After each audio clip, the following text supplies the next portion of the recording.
Raivis Balots un Linda Ezera šorīt pie mums par komplimentu dienu, starptautisko un par gaidāmo komplimentu mēnesi aprīli šajā rītā arī parunājām plašāk.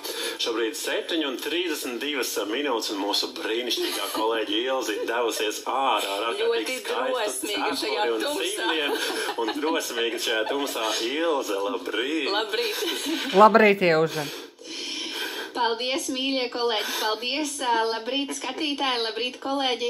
Šodien noteikti jāņem vērā, ka ar šodienu spēkā stājas dzeltenais brīdinājums te visā Latvijā par ūdens līmeņa paaugstināšanos un jau Kurzemes upēs strauji ūdens līmenis ir sācis kāpt.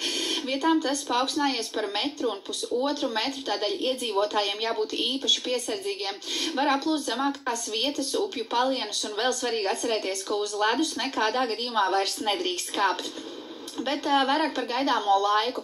Šodien Latviju no rietumiem šķērsos plaša nokrišņu zona, tā atnesīs sniegu un slapju sniegu. Nokrišņu rietumos pāries lietu un stipri līs, savukārt austrumos stipri snigs.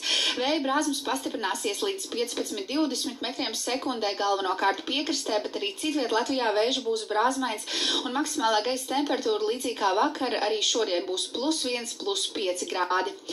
Rīgā šodien arī gaidāms slapdraņķis, gaisa temperatūra +3, +4 grādiem. Un arī galvaspilsētā šī diena būs vējaināka.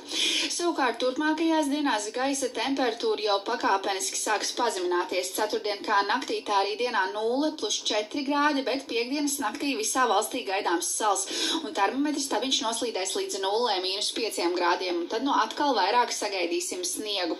Bet kopumā, salīdzinājumā ar nedēļas sākumu, nedēļas izskaņā Latvijā nokrišņu būs mazāk un arī vējš būs lēnāks. Tā ka šīs dienas vēl baudām atkusni, bet jau nedēļas izskaņā atkal atgriezīsies ziema.